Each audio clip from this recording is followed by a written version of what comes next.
Thank you. Thanks, Ian. Thank you, everybody, and welcome to St Rocco's for 2025. If we could just have your attention for just a couple of minutes, please. I'm going to talk to you about what our supporters do for us at St Rocco's, and then Sonia's going to talk to you about the difficulties and challenges of running a hospice effectively in today's environment. And then you're going to see a short video where two ladies from the town will tell you just what an impact St Rocco's has had on their life, which is quite a remarkable story. So just for 5 or 10 minutes, your attention will be gratefully received. So our supporters range from people here tonight, and we've got fantastic support here tonight for which we are extremely grateful.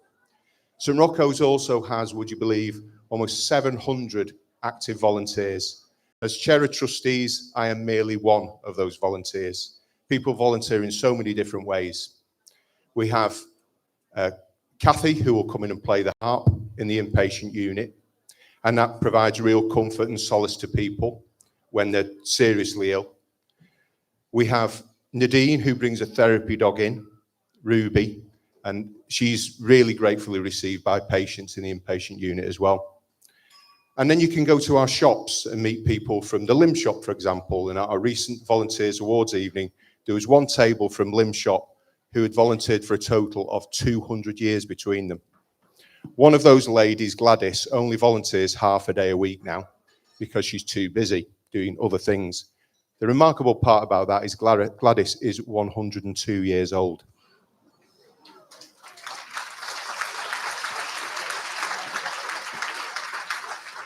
So you're never too young and you're never too old to be involved in this fantastic cause, because without the support of the hospice and your support, it couldn't function as it does.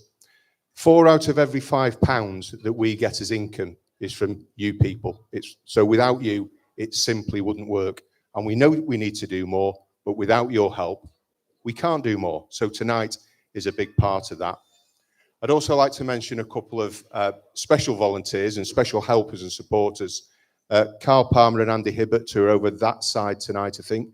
They're running a boxing event next year, in the middle of the year, and hoping to raise tens of thousands of pounds for the hospice. And they're going to punch each other in the face to do so, which is fantastic. Yeah.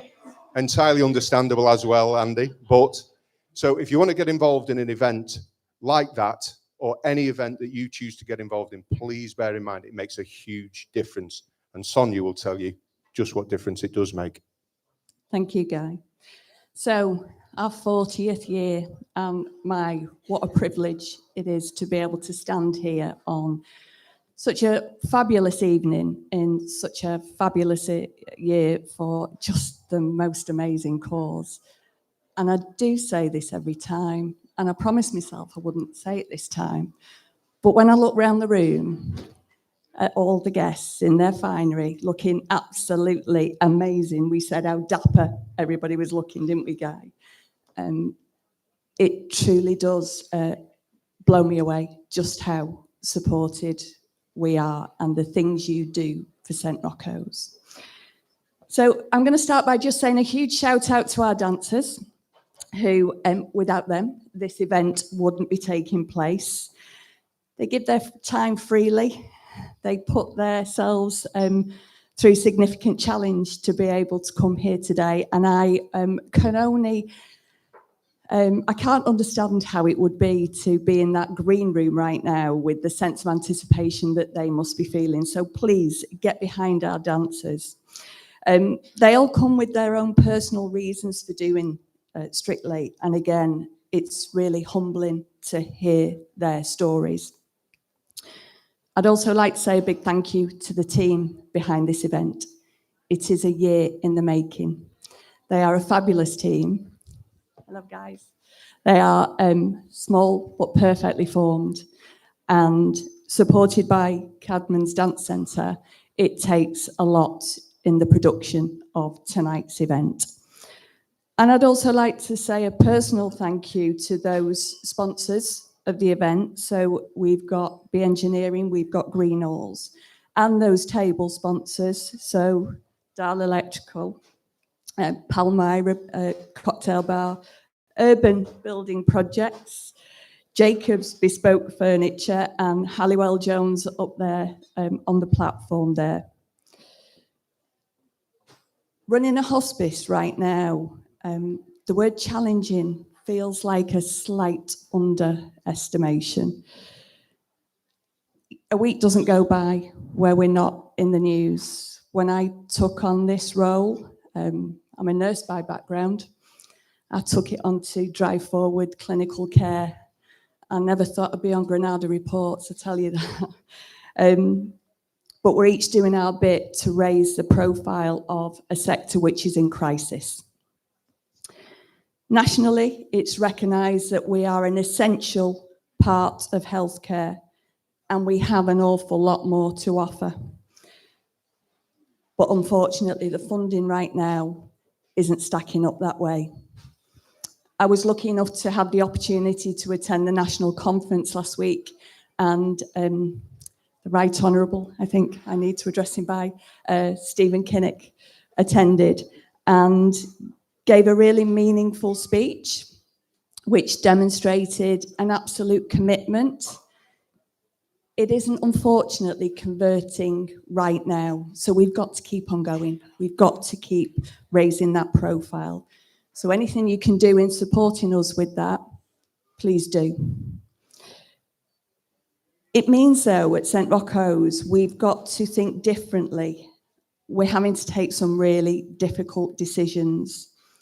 But you know, these difficult decisions and the day-to-day work, which is hard, it just pales compared to the challenges that are faced by our patients and those who they love.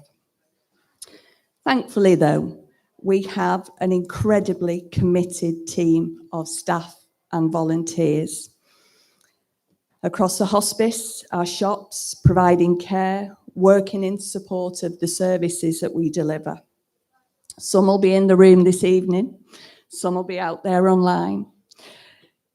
Despite the difficulties we are facing, though, in this 40th year, we've continued to maintain the care that we deliver. Not every hospice has been able to do that.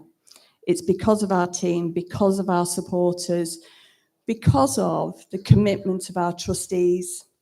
They volunteer their time freely and they take accountability for the organisation. It's a big gig. So we've continued to deliver over 150 admissions on our inpatient unit, 2,000 bed days on our palliative virtual ward. You're going to hear shortly an experience of engaging with our outpatient service, 250 medical appointments, over 1,000 referrals to our integrated palliative care hub, a consistent growth in demand and response from our bereavement services, therapy and community connection groups. We're not only maintaining our services, but we are innovating because the needs of our community never stand still. So we're doing it by reshaping the way we do things. And this is change, and change is challenging, especially in the difficult times that we live in now. So right now, it's tough. It's really tough. But the care that we see and feel from our supporters, every single one of you in the room, every single one of you out there online, means that we can keep on going. You give us a drive to keep on going. So thank you to each and every one of you. But we need you more than ever. There's so much opportunity for the hospice sector. There is so much more that we could be doing to help more people. You can tell. It keeps me awake at night because the opportunity and what we could do. So none of what we continue to do is possible without your support. Without you, we couldn't keep on doing what we're doing, and we certainly couldn't contemplate being able to do more, which is exactly what we need to do. So thank you. Thank you for coming this evening. Thank you for watching online. Please dig deep. We need it, but more than ever, enjoy your evening. Thank you very much.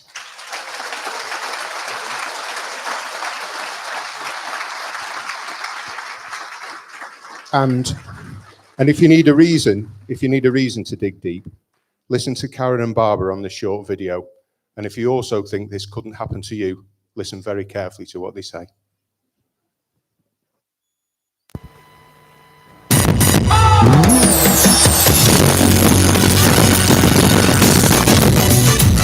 So, the reason that we're all here tonight is because we desperately need to obviously raise funds for the inpatient unit, outpatient unit. I know it's a brilliant evening because I've been there myself, and every penny counts. Say every 2 months I come in to see Esther. You know, she's really, really good. You know, she sorts things out for me that other people don't. But they do give you good advice at Rocco. And it's nice to know, you know, people are there for you. So, What is it you love the most about coming to the hospice? meeting people. Yeah. And I like to Seeing Dr. Sullivan. yeah. Of the captain beside the cancer. You know, Mum feels more comfortable in speaking to the doctor because they have such a good relationship. I think Mum feels more confident once she's been to see her. Yeah. You know, that's why St. Rocco's comes in really useful. It's so helpful because the reflexology and stuff, she's really enjoyed that. It helps us to relax. I was diagnosed in May with cancer. And the first people I turned to was St. Rocco's. Like, because Mum was going through it, I was concerned about Mum. So obviously, by coming to St. Rocco's, it's not just helped Mum, it helped me to get through my battle as well. My dad, he'd been fighting cancer. He did a massive, brilliant battle. He came to St. Rocco's. He was here just before Christmas, wasn't he? Yeah. And then came home for Christmas Day. Christmas Day for the day. Yeah. 5th of January. He was in the hospice. And we lost him then. But it was a dignified Passing. And the volunteers there on that day, that Sunday morning, never forget, took us upstairs, made us a cuppa, you know, and everyone just did what they could for us. Yeah, and he never just left with St. Rocco's. And she's been doing great ever since. She looks forward to the meetings with Ezra. And if it wasn't for a place like St. Rocco's, God knows where we'd be. I was on reception at the time, and I got a phone call to say, my brother-in-law's coming in, but he's a bit frightened. And I found out where his room was, and I took him down to his room. And he just couldn't believe it. And I know his family came for him for Christmas Day that year.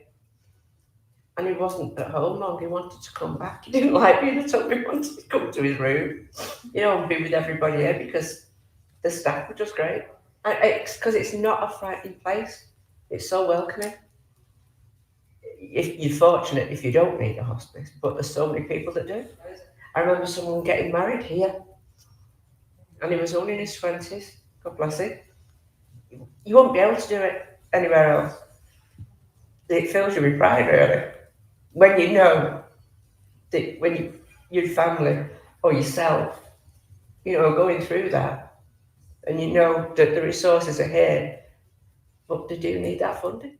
I mean, I know I've taken people to the ward, visitors, you know, family members, and they were blown away. You know, how well they're cared for. It's not just the patients, it's the families as well. I find St. Rocco's helps me to cope with my situation. And I come to see the doctor And I find she listens more. I like to meet other people here. I personally find coming to St Rocco's is like breath of fresh air. It's helped me through the worst times of my life. Mum being diagnosed, but also helping me when I was diagnosed, and the support that you get is second to none.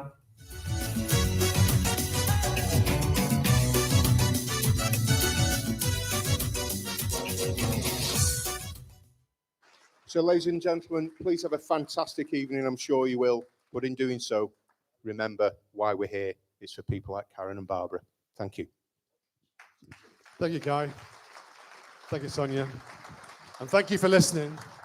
To those who've tuned in at home, or we're on the opposite side of each other, thanks for watching the first live stream. We'll see you at around about 8:45 to watch our 8 contestants light up the dance floor. And I would like now to give everyone in the room the opportunity to either bid on an auction item or head up to the dance floor and pick your raffle envelope, beautifully presented here, or make a personal donation if you prefer. So, and just remember, you can pay by cash or card this evening. So now we'd like to introduce our saxophonist for the evening, Tina Wells, in that beautiful red dress over there. Tina, I'm not going to lie, my other dress, which didn't fit me, was nearly exactly the same, so I'm so glad now. And so was mine, actually, Danny. Yeah, yeah. I think So it's look, I dodged a bullet. I did. So Tina's going to be performing for you throughout dinner. Thank you, Tina, for joining us this evening, and we look forward to the entertainment shortly. Lovely. And please don't be shy. Please do come up and see the lovely St. Rocco's team up here now, titivating the trees. Charlotte's put a tree in front of me. I can't believe it. Is that